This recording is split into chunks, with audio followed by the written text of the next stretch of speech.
Bismillahirrahmanirrahim. Dear students, Assalamu alaikum. Hopefully, all you will be doing well. Okay, in my previous lecture videos, we have been discussed about the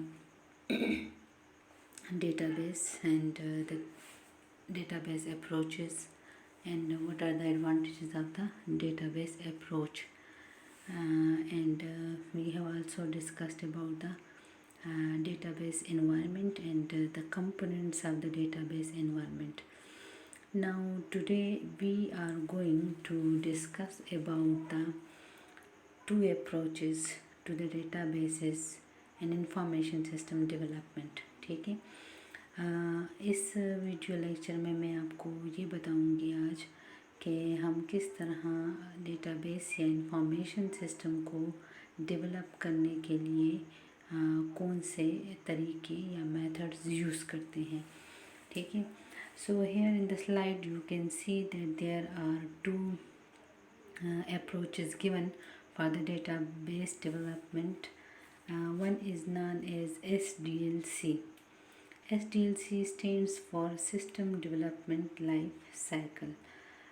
It is a cyclic process and it is used to develop a system. ठीक है, and it is a stepwise process and it is a very detailed and well explained development process in which or with the help of which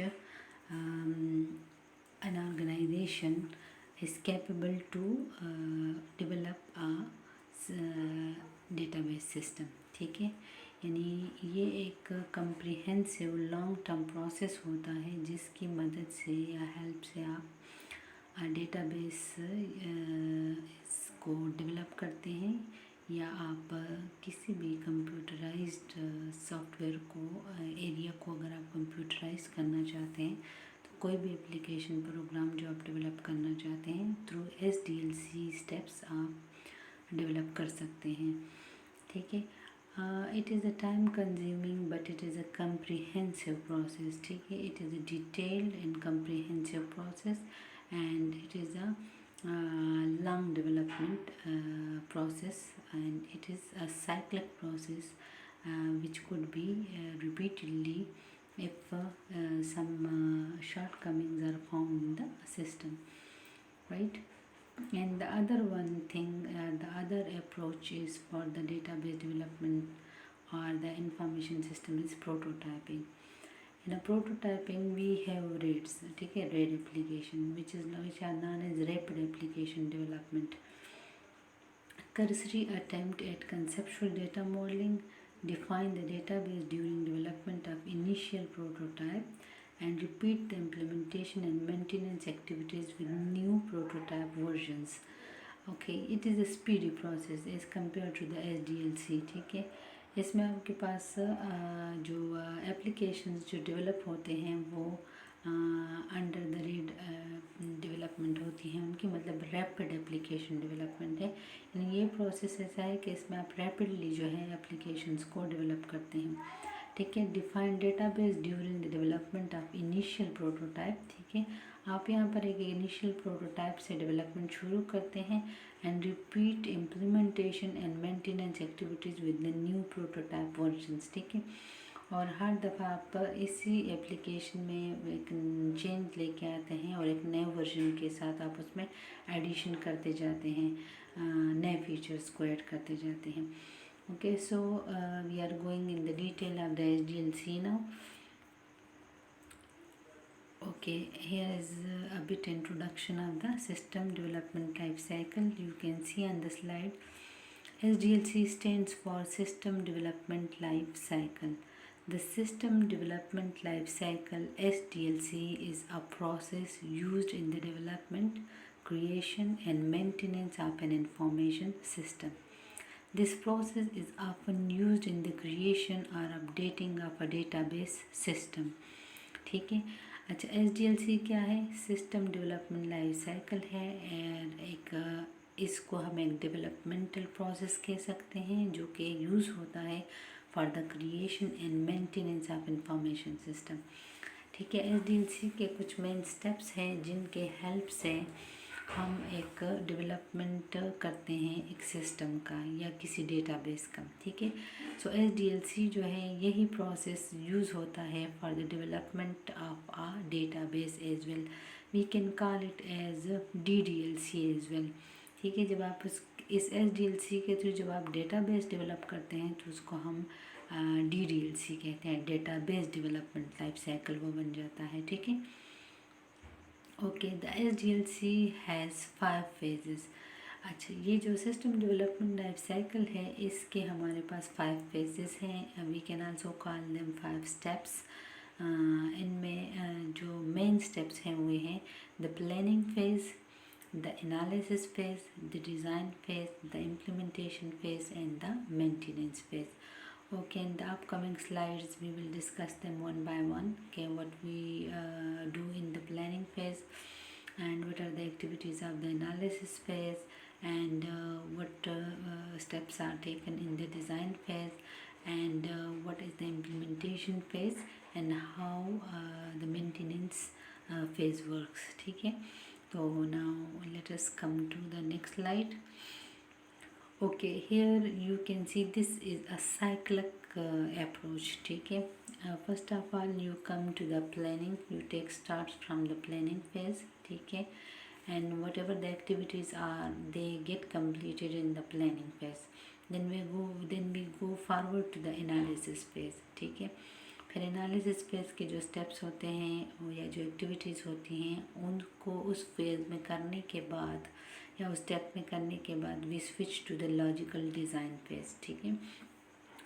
और whatever then the activities of the logical design is वो फिर हमें जो भी product उससे मिलता है या जो भी उसके आउटपुट्स आते हैं वो एज इनपुट के तौर पे यूज़ होते हैं फॉर द फिज़िकल डिज़ाइन, ठीक है। फिज़िकल डिज़ाइन फेज़ में फिर हम again some steps are taken, some works are to be done and some activities are going on during this phase, and after this phase we come to the implementation phase. And in implementation phase this is the second last phase, and in this phase now the system is implemented actually, ठीक है। And then we switch to the maintenance phase. Now during the maintenance phase if we get any problem we then go to the implementation phase, ठीक है। We go backward in the backward direction, and then if we found any weaknesses in the implementation phase we go back to the physical design phase. Now if some problems are here found and the required problem is not solved, then we go back to the logical design, and so on we come to our first phase which is the planning phase, and we make changes to the planning phase, and then we again forward for the analysis phase. Okay, so this is a cyclic process. Okay, system development life cycle, this is a cyclic process. Okay, now we are going to discuss these phases one by one in a further detail, or we should know about the activities or the tasks which are carried out during these phases. Okay, the first one phase is planning phase, ठीक है। planning phase in database development life cycle, this phase is also known as problem identification phase, ठीक है। हम इस phase को problem identification phase भी कहते हैं, ठीक है। यानी हम अपना प्रॉब्लम एरिया आइडेंटिफाई करते हैं कि हमें किस एरिया में डेटाबेस की ज़रूरत है, ठीक है। Identify and select the system for development, ठीक है। In this phase what actually we do, we identify the system. If we are going to make a software for the system, either a database or an application program, we have to first identify it that what area needs computerisation का, किस area को हमने computerise करना है, कौन से work को हमने ऑटोमेट करना है, या हमारा प्रॉब्लम एरिया कौन सा है कि जिसमें हम चाहेंगे कि हमें डेवलपमेंट स्टार्ट करनी है या हमें ज़रूरत है, ठीक है। सो इन दिस फेज द जो टीम होती है या जो ऑर्गेनाइजेशन का हेड होता है, ठीक है, वो एक फिजिबिलिटी रिपोर्ट ऑर्गेनाइजेशन के जो टीम मेंबर्स हैं उससे लेता है, ठीक है, कि give me the feasibility report, why what are the advantages of the existing system, हमारे इस एग्जिस्टिंग सिस्टम के क्या एडवांटेजेस हैं, क्या डिसएडवांटेजेस हैं, या हमें ऐसे कौन से डिसएडवांटेजेस इस सिस्टम में नज़र आ रहे हैं कि हमने स्विच करना है to the new propose system. फिर हम देखते हैं कि भाई हमारे जो इस सिस्टम में प्रॉब्लम्स हैं या जो हमने प्रॉब्लम एरिया सेलेक्ट किया है या हमने जो आइडेंटिफाई किया है एक एरिया को फॉर डेवलपमेंट के लिए, तो हमें इसमें कौन से प्रॉब्लम्स आ रहे हैं और इन प्रॉब्लम्स का सोल्यूशन हम क्या प्रपोज करते हैं, और आया क्या वाकई वो जो सोल्यूशन जो हम प्रपोज कर रहे हैं तो क्या वाकई उससे वो प्रॉब्लम रिज़ॉल्व हो जाता है। फिर हम इसके अलावा ये भी चेक करते हैं इस फेज़ में, जो प्लानिंग फेज़ है, कि वेदर जो कॉस्ट हम लगाएंगे इस न्यूली क्रिएटेड सिस्टम पे, तो क्या वो कॉस्ट अफोर्डेबल है कि नहीं है। ओके, कॉस्ट अफोर्डेबल है, और दूसरा कि द प्रपोज सिस्टम जो हम प्रपोज कर रहे हैं तो क्या वो सिस्टम एक ख़ास वक्त में एक टाइम में तैयार हो जाएगा कि नहीं, ठीक है। तो इस तरह के क्वेश्चंस जो हैं उनके आंसर्स इस प्लानिंग फेज़ में आइडेंटिफाई किए जाते हैं, ठीक है। यानी व्हाट इज़ द प्रॉब्लम,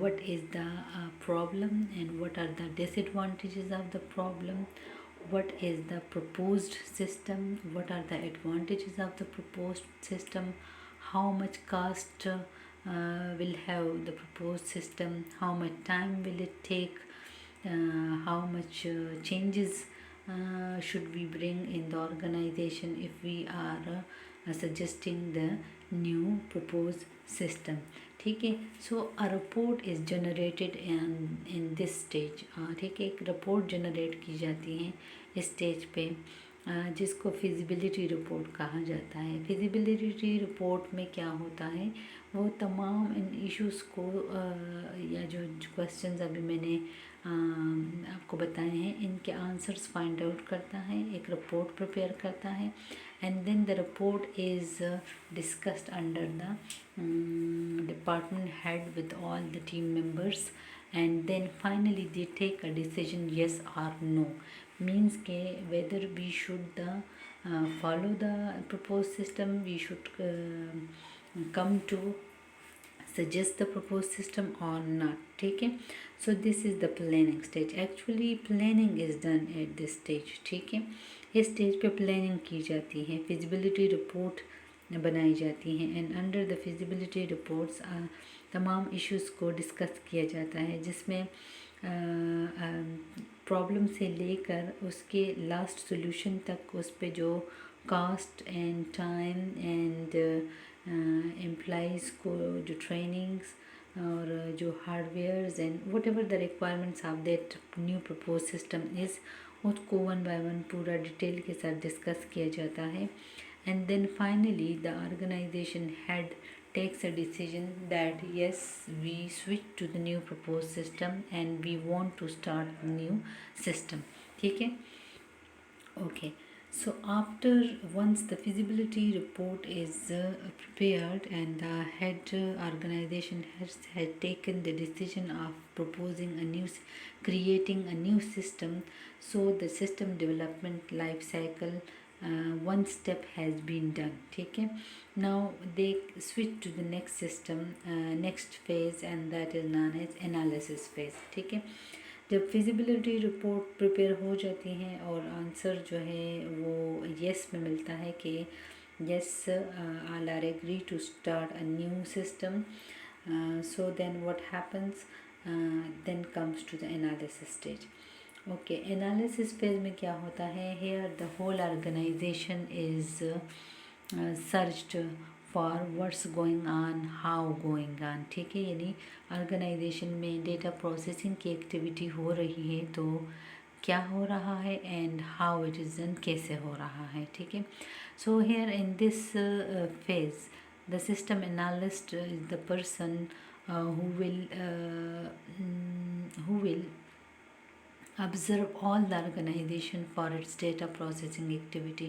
यहाँ पे जो प्रोजेक्ट टीम है वो पूरे ऑर्गेनाइजेशन को स्टडी करता है. किस लिहाज से?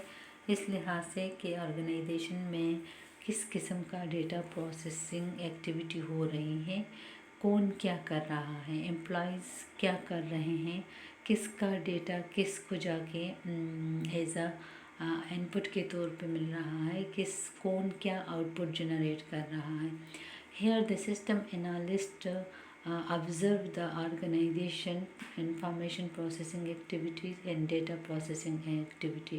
He or she searches for the entities and the attributes and the relationship between the entities. ठीक है, यहाँ पे जो एनालिस्ट होता है वो इस जो एग्जिस्टिंग सिस्टम है जिसके लिए न्यू सिस्टम प्रपोज्ड किया गया है उसको स्टडी करता है, उसको थॉरली स्टडी करता है और फाइंड आउट करता है कि what sort of informations are processing. ठीक है.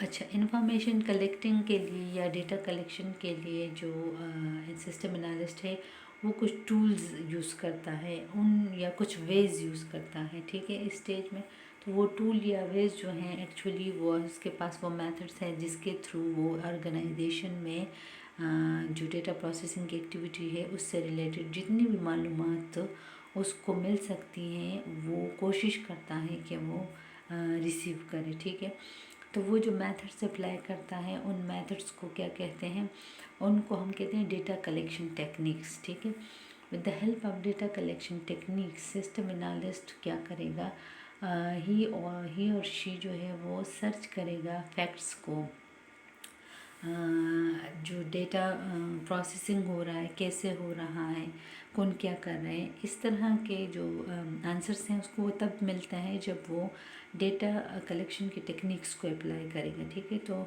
मेनली इस स्टेज पे जो सिस्टम एनालिस्ट होता है वो इंटरव्यूअर भी बनता है. ठीक है, वो इंटरव्यू करता है, बाय इंटरव्यू वो इंफॉर्मेशन कलेक्शन करता है, बाय क्वेश्चनियर वो इंफॉर्मेशन कलेक्शन करता है. ठीक है, एंड बाय ऑब्जर्वेशन वो इंफॉर्मेशन कलेक्शन करता है.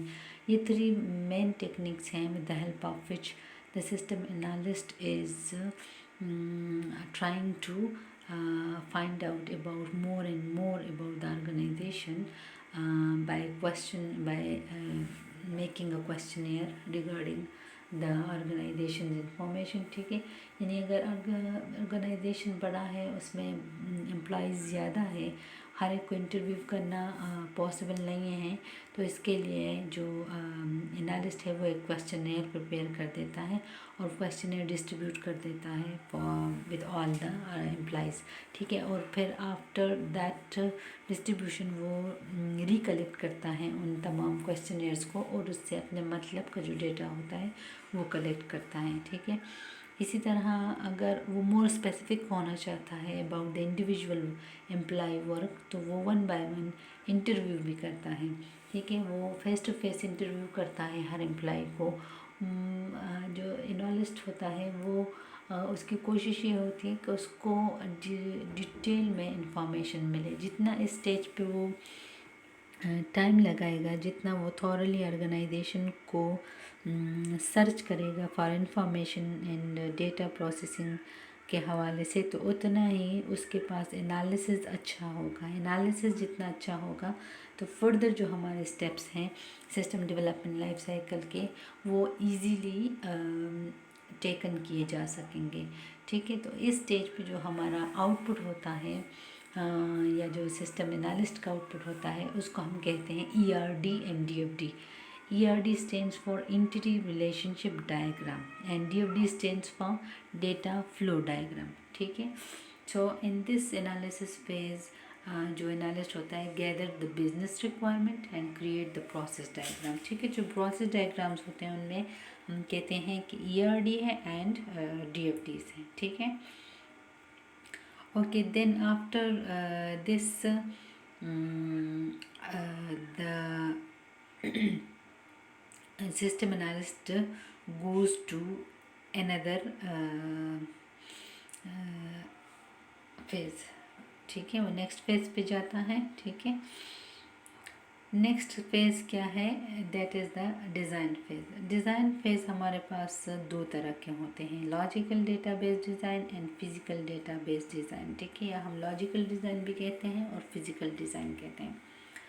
ओके, एंड लॉजिकल डिज़ाइन क्या होते हैं, हेयर द डेटा जो स्केमास हैं, जो लॉजिकल व्यूज़ हैं, उनको डिस्कस किया जाता है, ठीक है। यानी determine technical systems configuration, determine the data structures, design system models, set system conversion plan. Okay, logical database design में क्या होता है कि यहाँ पे जो एनालिस्ट होता है या जो पूरी टीम होती है, उनके पास जो ईआरडी आ जाती हैं, तो देन वो डिसाइड करते हैं कि what model they will use for their software. हमने जैसे आप लोगों ने मॉडल्स पढ़े थे ना, मैंने आपसे असाइनमेंट करवाई थी, डेटाबेस मॉडल्स थे, हायरार्किकल थे, नेटवर्क थे, ऑब्जेक्ट ओरिएंटेड थे। तो now in this stage logical database design में जो एनालिस्ट होता है या जो टीम होती है, वो सजेस्ट करते हैं कि विच मॉडल सूट्स अस, ठीक है। तो वो उसके अकॉर्डिंग फिर डेटा जो है उसको फर्दर एनालाइज करते हैं, ठीक है। यानी रिलेशनल डेटाबेस चाहिए हमें, लॉजिकल जो हायरार्किकल डेटाबेस चाहिए, नेटवर्क डेटाबेस चाहिए, ठीक है। तो हम फिर उसके अकॉर्डिंग टू, फिर मॉडल के अकॉर्डिंग टू हम डेटा स्ट्रक्चर को चूज़ करते हैं कि भाई हम इस डेटा को स्टोर करेंगे तो इसको हम कौन से स्ट्रक्चर में स्टोर करेंगे, whether we will use array structure, whether we will use record structure, whether we will use nodes, what type of data structure we will follow for the storing of our this database, ठीक है, या design phase में। फिर यहाँ पे सिर्फ ये नहीं है बल्कि फ़िज़िकल डिज़ाइन में इसके साथ साथ जो डेटा स्पेसिफिकेशंस होते हैं, फाइलिंग सिस्टम होता है, जो file system like sequential file system है, इंडेक्स फाइल सिस्टम है। लेटर ऑन हम ये जो स्टेप्स हैं इनको मज़ीद डिटेल में पढ़ेंगे, इन पे एक चैप्टर है जिसमें आपको समझ आ जाएगी कि भाई कौन से फेज़ में हम क्या कर रहे हैं, ठीक है। तो यहाँ पर हम क्या करते हैं, सिस्टम्स कन्वर्जन प्लान प्रिपेयर करते हैं, ठीक है। हमने जो ईआरडी बनाई होती है, एंटिटी रिलेशनशिप डायग्राम, उसको हम ट्रांसफॉर्म करते हैं रिलेशंस में। अगर हम रिलेशनल डेटाबेस यूज़ कर रहे हैं, ठीक है, तो हम रिलेशंस क्रिएट करते हैं, हम रिलेशंस के बीच में रिलेशनशिप्स क्रिएट करते हैं, and these are all done on a paperwork. Here we choose our tables, our relations, we give name to the relations, we create logical schemas for the database development, ठीक है। And physical में हम फिर साथ में ये देखते हैं कि भाई हमने नॉर्मलाइज्ड रिलेशन जो बनाए हैं उनको डीनॉर्मलाइज करना है। ये लेटर ऑन आपको मज़ीद उसमें समझ आ जाएगी। इस स्टेप पे यू जस्ट अंडरस्टैंड के इन द डिज़ाइन जो है ये इसमें लॉजिकल डेटाबेस डिज़ाइनिंग भी होती है और फिज़िकल डेटाबेस डिज़ाइन भी होती हैं, ठीक है। लॉजिकल डेटाबेस डिज़ाइन में लॉजिकल स्कीमास प्रिपेयर होते हैं, ठीक है, और लॉजिकल रिलेशनशिप्स फाइंड आउट किए जाते हैं, जबकि फ़िज़िकल डेटाबेस डिज़ाइन में फिर हम फाइल्स का स्टोरेज डिस्कस करते हैं, हम फील्ड्स को डिस्कस करते हैं, फील्ड्स के रिगार्डिंग जो मेटा डेटा है, मतलब उनके लिए जो हम साइज़ और डेटा टाइप और ये चीज़ें डिस्कस करते हैं। तो this is a physical database development, ठीक है। Okay, next is the development, ठीक है। डेवलपमेंट में क्या होता है, इसमें develop an IT infrastructure and develop the database and program. यहाँ पर हम एक्चुअल डेटाबेस क्रिएट करते हैं and then we create the programs, application programs को हम क्रिएट करना शुरू कर देते हैं, ठीक है। हमें कौन से एप्लीकेशंस चाहिए होंगे, कौन से इंटरफेसेस चाहिए होंगे, ठीक है, कौन से यूज़र के लिए कौन सा इंटरफेस सूट करेगा। तो हेयर एक्चुअली जो डिज़ाइन बना होता है अब उस पर एक्चुअली हम काम कर रहे हैं, ठीक है, हम उसके लिए डेवलपमेंट स्टार्ट करते हैं, ठीक है। सो हेयर एक IT इंफ्रास्ट्रक्चर डेवलप किया जाता है, ठीक है, and here the database and programs are develop in this stage. Okay, next is testing. Test में क्या होता है? Test is actually then we write some test condition. हम टेस्ट करते हैं अपने इस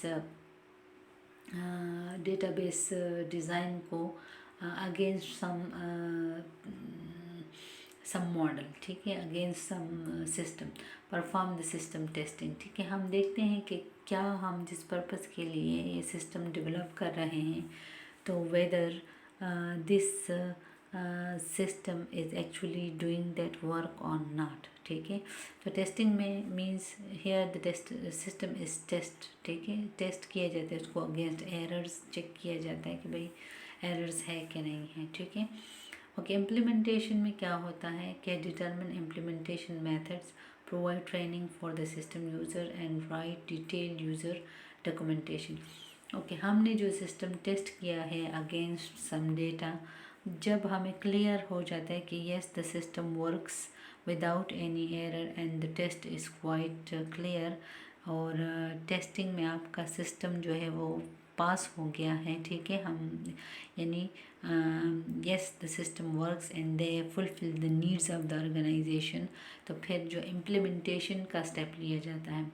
अब इम्प्लीमेंटेशन में आपके सिस्टम के लिए कौन कौन से हार्डवेयर्स चाहिए होंगे, कौन कौन से सॉफ्टवेयर्स चाहिए होंगे, कौन कौन से एम्प्लॉई को या यूज़र्स को हमने ट्रेन करना है, उनके लिए कौन से ट्रेनिंग प्रोग्राम्स हम रखेंगे. जैसे सपोज़ पहले बायोमेट्रिक सिस्टम नहीं था, तो कॉलेज में जब बायोमेट्रिक सिस्टम को लॉन्च किया गया, तो कॉलेज में से किसी एक कंप्यूटर टीचर को एज अ फोकल पर्सन लिया गया, उसको ट्रेन किया गया कि how you will use this software, या जो क्लरिकल स्टाफ है या जो एडमिनिस्ट्रेटिव स्टाफ है उनको ट्रेन किया गया कि भाई हाउ दिस वर्क्स, इस सॉफ्टवेयर को कैसे यूज़ करना है. तो इसी तरह किसी भी सिस्टम के लिए जो सॉफ्टवेयर डिज़ाइन होता है या डेटाबेस डेवलपमेंट प्रोसेस होता है, तो वहाँ पे सिस्टम को चेक किया जाता है अगेंस्ट यूज़र्स के भाई यूज़र्स को कौन कौन सी ट्रेनिंग की ज़रूरत है. ठीक है, सो डिटरमिन इम्प्लीमेंटेशन मेथड, हम देखते हैं इम्प्लीमेंटेशन मेथड को सजेस्ट करते हैं. हम ये नहीं करते हैं कि भाई हम पैरेलल इम्प्लीमेंटेशन करेंगे, सीक्वेंशियल इम्प्लीमेंटेशन करेंगे, क्या करेंगे, मतलब मीन्स कि भाई ओल्ड सिस्टम भी चल रहा होगा और न्यू सिस्टम भी साथ साथ यूज़ कर रहे होंगे. ठीक है, या ऐसा तो नहीं है कि हमने बिल्कुल ओल्ड सिस्टम को छोड़ दिया है और बिल्कुल स्टार्ट से ही हमने न्यू सिस्टम इम्प्लीमेंट कर दिया है. तो यहाँ पर हम इम्प्लीमेंटेशन मेथड को भी चूज़ करते हैं कि आया हम पैरेलल अप्रोच को यूज़ कर रहे हैं या हम सीरियल को कर रहे हैं. ठीक है, पैरेलल में ये होता है कि ओल्ड और न्यू दोनों साथ साथ चल रहे होते हैं. ठीक है, तो फिर साथ साथ में हम देखते जाते हैं कि जो जो सिस्टम फुली इम्प्लीमेंट हो जाता है, जो जो एरियाज़ फुली कवर होते जाते हैं, वहाँ से हम with the passage of time जो रिकॉर्ड होता है वो पैरेलल रिमूव करना शुरू कर देते हैं. ठीक है, and provide training for the system users. ठीक है, जो जो यूज़र्स होते हैं जो सिस्टम को यूज़ करेंगे, तो उसके लिए जो यूज़र्स होते हैं उनको जो स्पेसिफिक ट्रेनिंग्स अगर देनी है तो वो उनको लिए दी जाती हैं. And right the detail user documentation. ठीक है, यहाँ पर यूज़र के जो डिटेल डॉक्यूमेंटेशन होती है उस सॉफ्टवेयर की वो लिख दी जाती हैं. So these are the steps. Okay, इन स्टेप्स में अगर किसी एक स्टेज पे आपको कोई प्रॉब्लम आता है